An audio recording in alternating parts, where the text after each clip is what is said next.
தமிழகத்தை எப்பொழுது வேண்டுமானாலும் தேர்தல் அறிவிக்கக்கூடிய ஒரு சூழ்நிலை. 5 ஆண்டுகளாக திமுகவுடைய ஆட்சியை பார்த்துக் கொண்டிருக்கின்றோம்.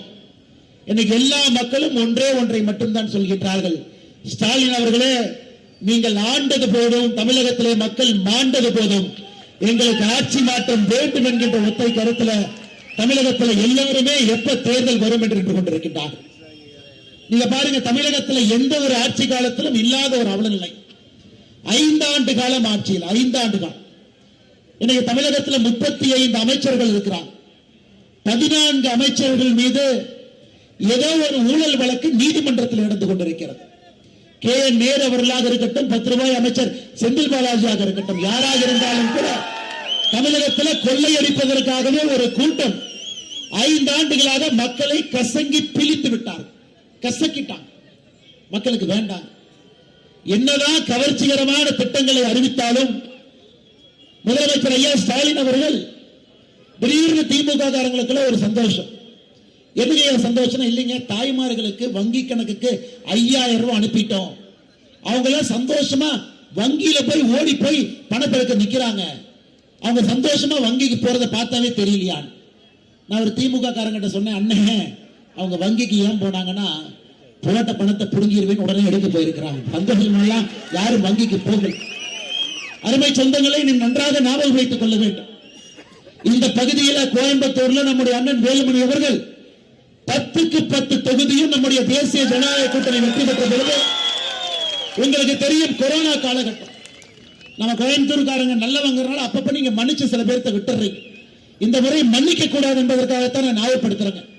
10க்கு 10 வெற்றி கிடைத்தவுடன் தமிழகத்தில் கொரோனா தடுப்பு ஊசி கோயம்புத்தூர் பகுதிக்கு மட்டுமே கோரச்சிங் அனுப்பினாங்க. அனைத்து இந்திய அண்ணா திராவிட முன்னேற்ற கழகம் போராட்டம் செஞ்சாங்க. பாரதிய ஜனதா கட்சி போராட்டம் செய்தது. அம்மா மக்கள் முன்னேற்ற கழகம் போராட்டம் செஞ்சாங்க. தமிழ்நாடு காங்கிரஸ் போராட்டம் செஞ்சாங்க. தென்னிந்திய ஃபார்வர்டு பிளாக் போராட்டம் செஞ்சாங்க. கோயம்புத்தூருக்கு மட்டும் எதற்காக தடுப்பூசி குறைவாக அனுப்புறீங்க? 2021 மே, 2021 ஜூன், 2021 ஜூலை மாசம் நீங்க மறந்துடக்கூடாது. முதலமைச்சரே நேரா சிங்கநல்லூர் ESI மருத்துவமனைக்கு வந்தார், பத்திரிகை நண்பர்களை சந்திச்சார். அப்படியெல்லாம் இல்ல, நான் மருந்து கொடுக்கிறேன். கோயம்புத்தூர் மக்கள் தீய சக்தி திராவிட முன்னேற்ற கழகத்தை இந்த பகுதிக்குள்ள விடக்கூடாது என்பதற்காக திராவிட முன்னேற்ற கழகம் நமக்கு கொடுத்து தந்தது. ஆனா இந்த முறையும் நாம் தெளிவாக இருக்கின்றோம்.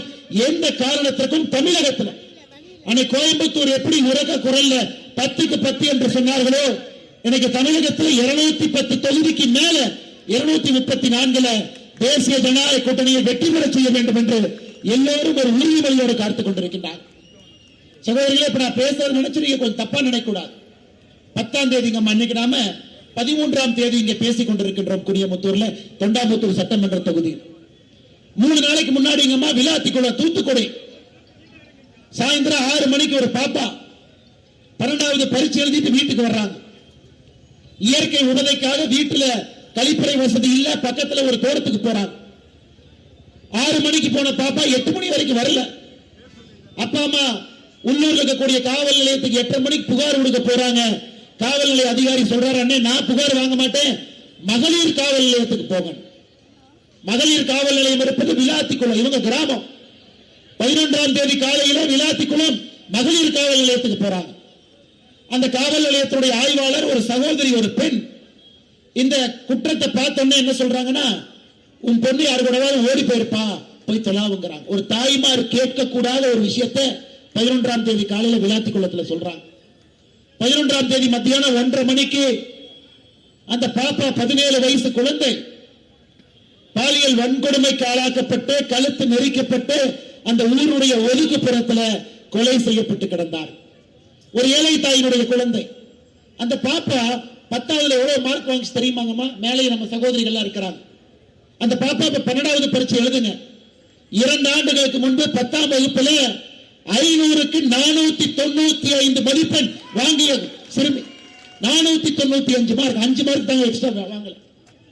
அந்த குழந்தை ஒரு பெரிய மருத்துவராக, ஒரு பெரிய பொறியாளராக, அந்த குடும்பத்தை அடுத்த கட்டம் எடுத்து செல்லக்கூடிய குழந்தையாக. அந்த குழந்தைக்கு என்ன பரிசுங்க? கயவர்களால் கருக்கலிக்கப்பட்டு கொலை. எதற்கு சட்டம் ஒழுங்கு செய்யறீங்கிறோம்?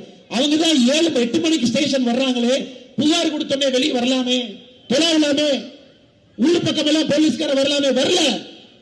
அடுத்த நாள் விளாத்திக்குளம் மகளிர் காவல் நிலையம். ஒரு பானை சோறுக்கு ஒரு சோறு பதம் என்பது போல இன்னைக்கு தமிழகத்தில் எங்கே பார்த்தாலும் கூட பாலியல் வன்கொடுமை. நான் படிக்கிறேன் பாருங்கம்மா, நேத்து பத்திரிகையாளர் சந்திப்பு நடத்துறாங்க. யார் நடத்துறாங்க? உள்துறை அமைச்சர் ஐயா மு.க. ஸ்டாலின் முதலமைச்சர். அவரு பேசல. பத்திரிகையாளர் சந்திப்பு நடத்துவது உள்துறை செயலாளர், home secretary, DGP, Chennai commissioner, அதிகாரிகள் 5 பேர் உட்கார்ந்து பத்திரிகை நண்பர்களை பார்க்கிறாங்க. அவங்க சொல்றாங்க, தமிழகத்தில் கடந்த 5 ஆண்டுகள்ல நடந்த கொலை 8008 பேர் தமிழகத்தில் 5 ஆண்டுகளில் படுகொலை செய்யப்பட்டிருக்கின்றார்கள். தமிழகத்தில் கடந்த 5 ஆண்டுகள் நடந்த ரேப் கேஸ், பாலியல் வன்கொடுமை 2080. தினமும் ஒருத்தருங்கம்மா 18 வயசுக்கு இருக்கக்கூடிய குழந்தை, 18 வயசு கீழே இருந்தா போக்சோன்னு ஒரு சட்டங்கம்மா. 18 வயதுக்கு இருக்கக்கூடிய குழந்தை, எத்தனை குழந்தை நம்பிக்கையா அங்க வந்திருக்கிறாங்க யோசிச்சு பாருங்கம்மா. மேடையின் மீது வந்து புகைப்படம் எடுத்துட்டு போறாங்க. குழந்தை நம்பிக்கையோடு இந்த கூட்டத்துக்கு வந்திருக்கிறாங்க. அப்பா அம்மாவும் நம்பிக்கையோடு அந்த குழந்தையை கூட்டு வந்திருக்கிறாங்க. பத்திரமா நம்ம வீட்டுக்கு கூட்டு போவோம். அந்த குழந்தைய நம்பிக்கையா பள்ளிக்கூடத்துக்கு அனுப்புறாங்க. அந்த குழந்தை பத்திரமா வருகை பாதுகாக்க வேண்டிய பொறுப்பு யாருங்க? அரசனுடைய பொறுப்பு. அதுக்குதான் நம்ம சம்பளம் கொடுக்கிறோம், அதுக்கு வரி பணம் கொடுக்கிறோம். நம்ம குழந்தைய பத்திரமாக பாதுகாக்க வேண்டிய பொறுப்பு அரசு. கடந்த 5 ஆண்டுகள்ல 18 வயதுக்கு கீழே இருக்கக்கூடிய குழந்தைகள் மீது நடத்தப்பட்ட குற்றம், நான் சொல்றது இதை மட்டும் நல்லா கேட்டுக்கம்மா, 39,900 குற்றங்கள். தமிழகத்தில் 18 வயசுக்கு கீழே குழந்தைகள் 39,900 பேர்த்தின் மீது குற்றம் நடத்தப்பட்டிருக்கிறது. அப்ப ஒரு நாளைக்கு 22 குழந்தையின் மீது 22 குழந்தை ஒரு நாள். அது பாலியல் வன்கொடுமையா இருக்கலாம், வேறொரு குற்றமா இருக்கலாம். குற்றம் 18 வயசு கீழே தனியா ஒரு சட்டம் வைத்திருக்கின்றார்கள், போக்சோ என்கின்ற சட்டம். எந்த லட்சணத்தில் திராவிட முன்னேற்ற கழகம் சொல்லுகின்றார்கள் சட்டம் ஒழுங்கு சிறப்பாக இருக்கிறது? சட்டம் ஒழுங்கு சந்தி சிரிக்குதுங்கம்மா, சந்தி சிரிக்குது, சந்தி சிரிக்குது. முதலமைச்சர் அவரு திமுக காரங்களை மட்டும் கூட்டம் போட்டு பார்க்கிறார், பொதுமக்களை பார்க்கிறதே கிடையாது. நம்முடைய முதலமைச்சர் ஐயா ஸ்டாலின் அவர்கள் எதற்கு நம்பிக்கையோடு சுற்றுறார்? திமுக ஆட்சிக்கு வரும், பூத் கமிட்டி மாநாடு திமுக உறுப்பினர், திமுக மகளிர் அணி மாநாடு, திமுக மாணவர் அணி மாநாடு. பொதுமக்களை பார்க்கறதே இல்லையே. கட்சிக்காரங்களை பார்த்தா கட்சிக்காரங்க என்ன சொல்லுவாங்க? ஐயா சூப்பர், ஐயா டூப்பர், ஐயா டாப்பர் சொல்லுவாங்க. பொதுமக்கள் அவ்வளவு கொலை வரியில் இருக்கிறாங்க. திராவிட முன்னேற்ற கழகத்தினுடைய ஆட்சியை திரும்ப தமிழகத்தில் கொடுக்க கூடாது. 18 வயசுக்கு இருக்கக்கூடிய குழந்தை பாதுகாப்பால், ஒசூர்ல 2.5 வயசு குழந்தை பாதுகாப்பா இல்லை, 68 வயது மூதாட்டி பாதுகாப்பாக இல்லை. பாலியல் வன்கொடுமை என்பது சர்வசாதாரணமாக தமிழகத்தில் இன்னைக்கு தாங்கம்மா கூட்டு பாலியல் பலாத்கார கேங் ரேப் இன்னைக்கு தான் கேட்கிறோம். இதற்காகத்தான் பாரத பிரதமர் நரேந்திர மோடி அவர்கள் மதுரையில், ஏன்னா இந்த தொகுதியில் நம்ம கூட்டம் லேட்டா நடத்துறதுக்கான காரணங்க, பாரதிய ஜனதா கட்சி நம்முடைய பிரதமர் மோடி ஐயா வருகின்ற கூட்டத்திற்கு பொறுப்பாளராக அண்ணன் வேலுமணி அவர்கள் மதுரையில, திருச்சியில, மதுராந்தகத்துல அங்கெல்லாம் போய் பணி செய்து கொண்டிருந்தார். அதனால அண்ணனுடைய தொகுதியில பிரதமருடைய கூட்டம் நடத்தி முடித்த பிறகு அண்ணனுடைய தொகுதியில் உங்களை சந்தித்துக் கொண்டிருக்கின்றோம். பெரியாருடைய ஆசீர்வாதத்தை கேட்டுக் கொண்டிருக்கின்றோம். மதுரையில் நம்முடைய பிரதமர் சொன்னாங்க, புரட்சி தலைவி அம்மா ஜெயலலிதா அவர்கள் காலத்துல ஒரு பெண்ணின் மீது ஒரு கயவன் கை வைத்தால் என்ன ஆகும் யோசிச்சு பாருங்க. சொன்னது யாருங்க? பாரத பிரதமர் நரேந்திர மோடி அவர்கள். அப்படி கட்டுக்கோப்பாக இருந்த ஒரு மாநிலத்தில் பத்திரிகையை திறந்தாவே நெஞ்சம் பதைக்கிறது. 17 வயசு குழந்தைங்க, 495 மார்க் 500. அந்த குடும்பத்தில் அந்த பாப்பா அதை விட என்ன செய்ய முடியும் நீங்க சொல்லுங்க? அந்த வறுமையை ஒரு தலைமுறையில் அந்த பாப்பா மாத்தி இருப்பாங்க. சட்டம் ஒழுங்கு அதல பாதாளத்தில் சந்தி சிரித்துக் கொண்டிருக்கிறது. பெரியவர்களே, தாய்மார்களே, உங்களுடைய பாதுகாப்புக்காக இன்னைக்கு கோயம்புத்தூருக்கு பொறுப்பு அமைச்சர் யார்? யார்கிட்ட போய் சொல்லுவீங்க? செந்தில் பாலாஜி 10 ரூபாய் வாங்கி கைது செய்யப்பட்டு புலால் சிறைக்கு 400 நாள் போனாரு அண்ணன் முத்துசாமி. முத்துசாமி அவர் கிளம்பிட்டாரு, யாரு பொறுப்பு அமைச்சர்னே தெரியாது. ஆனா அண்ணன் எஸ்பி வேலுமணி அவர்கள் 2016 இருந்து 21 அதற்கு முன்பும் இருந்த பொழுது கோயம்புத்தூருக்குன்னு ஒருத்தர், பிரச்சனைனா ஒருத்தர், சொன்னா தீர்வு ஒருத்தர். கோயம்புத்தூர் தொண்டாமுத்தூர் பகுதியினுடைய முன்னேற்றம் மட்டுமல்ல, அது சிங்கரனூராக இருக்கட்டும், கவுண்டபாளையமாக இருக்கட்டும், சூலூராக இருக்கட்டும், கோயம்புத்தூருடைய வடக்கு தெற்கு பகுதியாக இருக்கட்டும், எல்லா இடத்திலையும் இது வளரணும். அப்பதான் உங்க குழந்தைங்க தொண்டாமுத்தூர்ல இருந்து கோயம்புத்தூருக்குள்ள போனா ஐடி பார்க்ல வேலை கிடைக்குங்கம்மா. அப்ப அந்த பகுதி வளரும். உங்க குழந்தைங்க நல்லா படிச்சு மருத்துவ கல்லூரிக்கு இலவசமா போய் சேரணும். அதனால்தான் அனைத்து இந்திய அண்ணா திராவிட முன்னேற்ற கழகத்தினுடைய ஆட்சி காலத்தில் இந்தியாவிற்கு எங்கேயும் பாரதிய ஜனதா கட்சி ஆளுகின்ற மாநிலத்துக்கு நம்ம 11 கொடுக்கலீங்க. உத்தரப்பிரதேசத்துக்கு 11 கொடுக்கல. தமிழகத்தில் அண்ணன் எடப்பாடி பழனிசாமி அவர்கள் முதலமைச்சராக இருந்த பொழுது 16 மருத்துவக் கல்லூரி ஒரே நாளில் கொடுக்கும். மோடியை பொறுத்தவரைக்கும் என்னங்க, எந்த மாநிலத்தை மத்திய அரசுடைய திட்டத்தை நல்லா செயல்படுத்துறாங்களோ அதிக நிதி அந்த மாநிலத்துக்கு கொடுப்போம். அது மக்களுக்கு போய் சேரும். இன்னைக்கு பிரதமர் ஐயா திருச்சியில சொல்றாங்க, எனக்கு எல்லா ஏழை மக்களுக்கும் வீடு கொடுக்க வேண்டும் என்கின்ற ஆசை. கிராமப்புறத்தில் இருக்கக்கூடிய எல்லோருக்கும் வீடு கொடுக்கணும். அதே துறையினுடைய மந்திரி அண்ணன் இருந்தார் 5 வருஷம். ஆனா பிரதமர் அவர்கள் திருச்சியில சொல்றாங்க, தமிழகத்தில் மட்டுமே மத்திய அரசு கொடுக்கக்கூடிய வீட்டு திட்டத்தை ஏன் முடக்கி வைக்கிறீங்க முதலமைச்சர் அவர்களே? உங்களுக்கும் எனக்கும் பிரச்சனை இருக்கலாம், அது வேற. மாநில அரசுக்கும் மத்திய அரசுக்கும் பிரச்சனை இருக்கலாம், அது வேற. ஆனா மத்திய அரசு தமிழக மக்களுக்கு வீடு கொடுக்க வேண்டும் என்று கிராமப்புற மக்களுக்கு கொடுக்கும் பொழுது எதற்காக முடக்குகின்றீர்கள் என்று பாரத பிரதமர் நரேந்திர மோடி அவர்கள் திருச்சியில் பேசிட்டு போறாங்க. அதனால்தான் எங்களுடைய ஆசை, பாரதிய ஜனதா கட்சியினுடைய தொண்டர்கள், தலைவர்கள் மேடையின் மீது நம்முடைய தொண்டர்கள் எல்லாம் சேர்ந்து இந்த தெருமுனை பிரச்சார கூட்டம் போடுவது, மத்திய அரசுடைய திட்டங்கள் தங்கு தடை இல்லாம மக்களுக்கு வந்து சேரும். மாநிலத்தில் அதற்கான ஒரு ஆட்சி வரணும். தேசிய ஜனநாயக கூட்டணி வெற்றி பெறணுங்கம்மா. அண்ணன் எடப்பாடி பழனிசாமி அவர்கள் மறுபடியும் முதலமைச்சராக வரணும். 4 ஆண்டுகள் அவருடைய 4.5 ஆண்டுகள் முதலமைச்சராக பார்த்திருக்கிறோம். இன்னைக்கு பாரத பிரதமர் அவர்கள் நம்பிக்கை வைத்திருக்கின்றார்கள். பாரத பிரதமர் அவர்கள் சொல்லியிருக்கின்றார்கள், இந்தியாவில் எத்தனை தலைவரை பார்க்கிறாங்க. பிரதமருடைய உத்தரவு பாரதிய ஜனதா கட்சியினுடைய தொண்டர்களுக்கு, தலைவர்களுக்கு அண்ணன் எடப்பாடி பழனிசாமி அவர்கள் தமிழகத்தில் முதலமைச்சராக 2026 பொறுப்பேற்கணும். திட்டங்கள் தங்குதடை இல்லாம வரும். அதற்குத்தான் நம்ம எல்லோரும் உழைக்கிறோம், பொதுமக்களை பார்க்கணும். இன்னைக்கு திமுக காரங்கம்மா பொய் சொல்றக்கே ஒரு கூட்டம் இருக்குன்னா திராவிட முன்னேற்ற கழகத்தினுடைய கூட்டம். பொய் சொல்றக்கு எதை சொன்னாலும் மாத்தி பேசுவாங்க. எதை சொன்னாலும் டெல்லி இந்த எலெக்ஷன் தமிழ்நாட்டுக்கான எலெக்ஷன். தமிழ்நாட்டில் யார் முதலமைச்சர் என்பதற்கான தேர்தல், தமிழ்நாட்டில் யார் சட்டமன்ற உறுப்பினர் என்பதற்கான தேர்தல். டெல்லியில் இருக்கக்கூடிய நம்முடைய தலைவர்கள் தமிழகம் முன்னேற வேண்டும், நிதி கொடுக்கணும்னு நினைக்கிறார். வரி பணத்தை இங்கே அனுப்ப வேண்டும் என்று நினைக்கின்றார்கள். ஊழல் இல்லாமல் ஆட்சி நடக்க வேண்டும் என்று நினைக்கின்றார்கள்.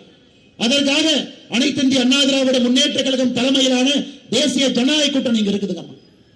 இன்னைக்கு பாரு, பெண்களுக்கு 5000 ரூபாய் கொடுத்தோம். தப்பில்லைங்கம்மா, உங்க பணம் உங்களுக்கு வந்துச்சு, தப்பே இல்லை.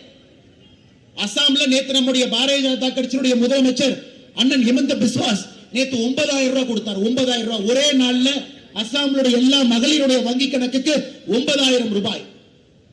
ஏன்னா அசாம்லயே 1000 ரூபாய் கொடுக்குறாங்க. 4 மாதத்துக்கு 4000. நமக்கு பொங்கல் இருப்பது போல அசாம்ல பிகுக்கு 5000. ஒரே நாள்ல முதலமைச்சர் சொன்னார் 9000. நம்ம அசாம்ல தடுத்தமாங்கம்மா, எங்கேயும் தடுக்க மாட்டோம். நாம இதற்கு தடுத்து போகின்றோம். மக்களுடைய வரி பணம், மக்களுக்கு வர வேண்டிய பணம். 2021 திராவிட முன்னேற்ற கழகம் ஆட்சிக்கு வந்த பொழுது நம்முடைய நிதியமைச்சர் பிடிஆர் 2 வாட்ச் கட்டியிருப்பார். 2 வாட்ச் பிடிஆர் 2 வாட்ச் கட்டியிருப்பாரு. சரி, அமெரிக்கால இருந்து வந்திருக்காரு, மக்களுக்கு வேலை செய்யணுங்கிறதுக்காக 2 வாட்ச். இதுல டைம் தப்பா இருந்தா கூட இதுல சரியா இருக்கும். சட்டமன்றத்தில் அண்ணன் எடப்பாடி அவர்கள், அண்ணன் வேலுமணி அவர்கள், அண்ணன் நயினார் நாகேந்திரன் அவர்கள் வானத்தியக்கா சட்டமன்றத்தில் அண்ணன் பிடிஆர் அண்ணே ஆட்சிக்கு வந்தோடனே முதல் மாசத்துல 1000 ரூபாய் கொடுப்பேன்னு சொன்னீங்க. 3 மாசம் ஆட்சி எப்ப கொடுப்பீங்க? 5 மாசம் ஆட்சி எப்ப கொடுப்பீங்க? 10 மாசம் ஆட்சி எப்ப கொடுப்பீங்க? 15 மாசம் ஆட்சி எப்ப கொடுப்பீங்க? மதுரையில் ஒரு பத்திரிகையாளர் சந்திப்புல வாட்ச் எடுத்து பார்த்தார். சொன்னோம், ஆனா எப்பன்னு சொன்னமா அப்படின்னாரு. அன்னைக்கு பிஞ்ச செருப்பு இல்லைங்கம்மா, பிஞ்ச செருப்பு அன்னைக்கு இல்ல.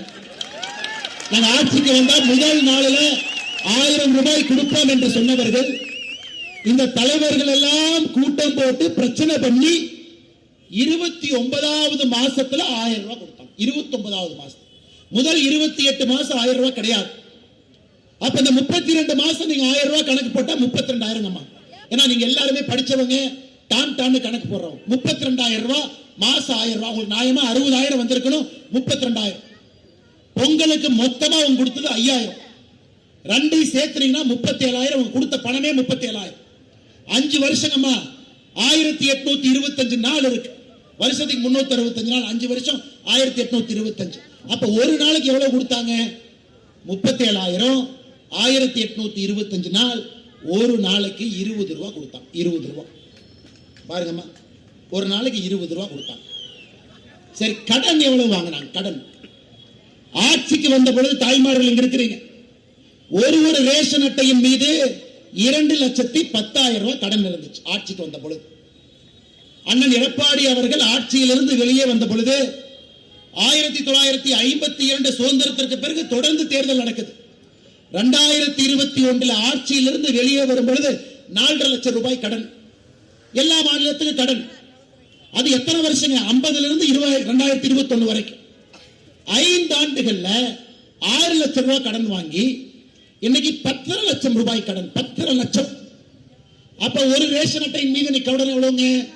4,82,000 ரூபாய். ஆட்சிக்கு வந்த பொழுது ரேஷன் அட்டையின் மீது இருந்த கடன் 2,10,000. ஆட்சியை விட்டு திமுக போகும்போது 4,82,000. அப்ப எவ்வளவு கடன் வாங்கியிருக்காங்க 5 வருஷத்துல? ஒரு ரேஷன் அட்டையில 2,70,000 ரூபாய். ஒரு ரேஷன் அட்டையின் மீது திராவிட முன்னேற்ற கழகத்தினுடைய 5 ஆண்டு கால ஆட்சியில 2,70,000 ரூபாய் கடன். ஒரு நாளைக்கு எவ்வளவுங்கம்மா? 1825 நாள், 5 வருஷம். ஒரு நாளைக்கு 150 ரூபாய் கடன். அம்மா, இது பேரு தான் கருணாநிதித்தனம். யாராவது கருணாநிதித்தனம் என்னன்னு கேட்டீங்கன்னா இதுதான். 20 ரூபாயை கொடுத்து 150 ரூபாயை புடுங்கிறது. அப்ப என்ன ஆட்சி நீங்க நடத்துனீங்க? 20 ரூபாய் கொடுத்து விட்டு ஒரு நாளைக்கு 150 ரூபாய் கடன் வாங்கி விட்டு மக்களை எல்லாம் கடல்ல தள்ளிட்டு. அம்மா, நீங்க நல்லா புரிஞ்சுக்கணும், சபரீஷனுக்கும் ரேஷன் கார்டுல 2,70,000 தான் கடன். முன்னாடி இருக்கக்கூடிய என்னுடைய தாய், கூலி வேலை செய்யக்கூடிய என்னுடைய தாய், அவருக்கும் 2,70,000 தான் கடன். என்னங்க நியாயம்? கொள்ளையடிக்கிறது நீங்க, குடும்பாட்சி பண்றது நீங்க, வசூல் பண்றது நீங்க, கமிஷன் வாங்குறது நீங்க, ஆனா கூலி வேலை செய்யறது நாங்க. ஆனா கடன் உங்களுக்கும் அதே கடன், எங்களுக்கும் அதே கடன். இப்ப புரியுதுங்களாங்கம்மா? இதுக்கு ஒரு பேர் வேற வச்சிருக்கிறான், திராவிட மாடல் ஆட்சி.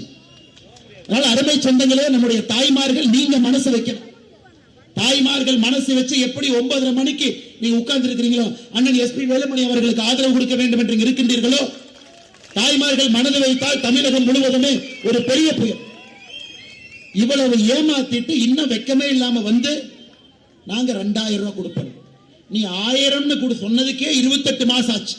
நீ 2,000 சொன்னா 100 மாசம் ஆகும்.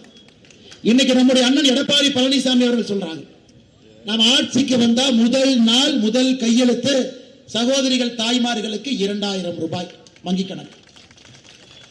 இன்னைக்கு திமுக கேட்கிறான், கொடுப்பீங்களா? அண்ணே, மகாராஷ்டிராவில் பாரதிய ஜனதா கட்சி ஆட்சியில் இருக்கு, சிவசேனா நம்மளோட இருக்கிறாங்க, ஆர்பிஐ கட்சி நம்மளோட இருக்கு. தேர்தலுக்கு முன்பு சொன்னோம், நம்ம ஆட்சிக்கு வந்த உடனே 2,100 ரூபாய் கொடுப்போம். ஆட்சிக்கு வந்து முதல் நாள் மகாராஷ்டிராவில் தேவேந்திர பட்னவிஸ் அவர்கள் போட்ட முதல் கையெழுத்து சகோதரிகளுக்கு 2,100. 28வது மாசம் இல்லைங்கம்மா, 27வது மாசம் இல்ல, முதல் மாதம். சொன்னால் செய்யக்கூடியது பாரத பிரதமர் நரேந்திர மோடி அவர்கள், அண்ணன் எடப்பாடி பழனிசாமி அவர்கள். அது நமக்கு கரண்ட் பில் ஏறியாச்சு, பால் விலை ஏறியாச்சு, கேபிள் விலை ஏறியாச்சு, சொத்து வரி ஏறியாச்சு, எல்லாத்தையும் ஏறியாச்சு. விவசாயிகள்கிட்ட கோவணம் மட்டும்தான் இருக்கு, நடுத்தர குடும்பத்துக்கிட்ட சட்ட வேட்டி மட்டும்தான் இருக்கு, எல்லாத்தையும் உருவிட்டானுங்க. இன்னைக்கு அதனால்தான் அண்ணன் எடப்பாடி பழனிசாமி அவர்கள் ஒரு குடும்பத்திற்கு நீங்க வரி கட்டி கட்டி கட்டியே மாஞ்சு போயிட்டீங்க. ஒரு குடும்பத்திற்கு உதவித்தொகை 10,000 ரூபாய் ஆட்சிக்கு வந்த உடனே வங்கி கணக்கு அனுப்பிச்சிடும். இது யாரும் யாருக்கு இலவசமா கொடுக்கலீங்கம்மா, உங்க பணத்தை உங்களுக்கு அரசு கொடுக்கிறாங்க. யோசிச்சு பாருங்க. அதனால திமுக காரன் யாராச்சும் வந்து நான் 1000 ரூபாய் கொடுக்கிறேன், 2,000 ரூபாய் கொடுக்கிறேன்னா வீட்டுக்கு வெளியே பிஞ்ச செருப்பு இருக்கு, ஓடி போயிரு நீங்க சொல்லிருக்கமா, வேற எதுவுமே வேண்டாம். பெண்களுக்கு பாலியல் வன்கொடுமை, பெண்களுக்கு எதிரான குற்றம், அதை வந்து உங்களால காப்பாற்ற முடியல, துப்பு இல்ல, இன்னைக்கு வந்து பேசிட்டு இருக்கிறாங்க. எதற்காக நம்ம இதெல்லாம் சொல்றாங்கம்மா? இதை நம்ம ஏமாந்தர கூடாதுங்கம்மா. பாருங்க, இன்னைக்கு தயாநிதி மாறன் சொல்றார். தயாநிதி மாறன் கருணாநிதியோட பேரன் ஒரு மீட்டிங்ல உட்கார்ந்து இருக்காரு, பக்கத்துல 10 ரூபாய் பாலாஜி உட்கார்ந்து இருக்காரு. தயாநிதி மாறன் சொல்றாரு, கோயம்புத்தூர்காரங்க குசுப்புக்காரங்க பக்கத்து ஊருக்காரங்களை கெடுப்பாங்களாமா. ஏயா, உனக்கு ஓட்டு போடலினா ஓட்டு போடலின்னு சொல்லுங்க, எதுக்காக கோயம்புத்தூர் மக்கள் மீது அபாண்டமான ஒரு குற்றச்சாட்டை வைக்கிறீங்க? கோயம்புத்தூர் மக்கள் அவர்களும் நன்றாக வாழ்வார்கள், வந்தவர்களையும் நன்றாக வாழ வைப்பார்கள். கோயம்புத்தூர் மக்கள் இதை உங்க தாத்தா ஐயா கருணாநிதி அவர்கள் காமராஜர் ஐயாவை எதிர்த்து தேர்தல் பிரச்சாரம் பண்ண பொழுது குமரியில சொல்றார், கன்னியாகுமரியில கருணாநிதி ஐயா, நெல்லை எங்கள் எல்லை, குமரி எங்கள் தொல்லைங்கிறார். ஏன்னா குமரியில காமராஜர் ஐயா இருக்காராமா, நாகர்கோவில் காமராஜர் ஐயா தொந்தரவு பண்றாராம், அதனால காமராஜர் ஐயா தொல்லை. இங்க அனைத்து இந்திய அண்ணா திராவிட முன்னேற்ற கழகம், பாரதிய ஜனதா கட்சி, தமிழ் மாநில காங்கிரஸ், பார்வர்டு பிளாக், இவங்கெல்லாம் தொந்தரவு, அமமுக இங்க தொந்தரவு. நெல்லை எங்கள் எல்லை, குமரி எங்கள் தொல்லைன்னு எப்ப கருணாநிதி சொன்னாரோ அப்ப இருந்து குமரியை பொறுத்தவரை திமுக பக்கம் இல்ல. தேர்தல் கூட்டணினா திமுக காரன் காங்கிரஸ் சொல்லுவாங்க, இந்த பக்கமே நாங்க வந்துட மாட்டோம், நீங்க நின்னுக்குங்க, இந்த பக்கமே நாங்க வரமாட்டோம். 6 சட்டமன்ற தொகுதி இருக்கு. கன்னியாகுமரி அனைத்து இந்திய அண்ணா திராவிட முன்னேற்ற கழகம் நம்முடைய மாவட்ட செயலாளர் அதிமுக அவங்க ஜெயிப்பாங்க. மிச்ச இடத்துல காங்கிரஸ் ஜெயிக்கும், பிஜேபி நாகர்கோவில் நம்ம ஜெயித்திருக்கோம். திமுகவுக்கு வேலையே இல்லை. ஏன்? ரோஷமுள்ள குமரி மக்கள் சொன்னார்கள், எங்களை பார்த்து நீங்க என்ன சொன்னீங்க? நெல்லை உங்கள் எல்லை, குமரி உங்கள் தொல்லையான். இன்னைக்கு கோயம்புத்தூர் மக்களை பார்த்து குசும்புக்காரர்கள் பக்கத்தூருக்கு எடுப்பாங்கன்னு சொல்றவங்கள கோயம்புத்தூர் பக்கமே நீங்கள் விடக்கூடாது என்கின்ற அன்பான வேண்டுகோளை இந்த நேரத்தில் நான் வைக்கின்றேன். அன்பு சொந்தங்கள், கோயம்புத்தூருக்கு இன்னைக்கு தரம் வேண்டும், உலக தரம் வேண்டும். எனக்கு பெரிய நம்பிக்கை இருக்கு. இன்னைக்கு நம்முடைய பாரத பிரதமர் நரேந்திர மோடி அவர்கள் வரும் பொழுது வரவேற்பதற்காக நான் நிற்பேன், அண்ணன் வேலுமணி அவர்கள் இருப்பாங்க. மோடி ஐயா என் பேரை சொல்வது அவருக்கு என்ன தெரியுங்க ஐயா, அதே கட்சியில் இருக்க என் பேரை சொல்றாங்க. வரும்போது பார்த்த திமுக காரன் இடத்துல போஸ்ட் ஒட்டி வச்சிருந்தான். என்னங்க ஐயான்னு கேட்டேன்.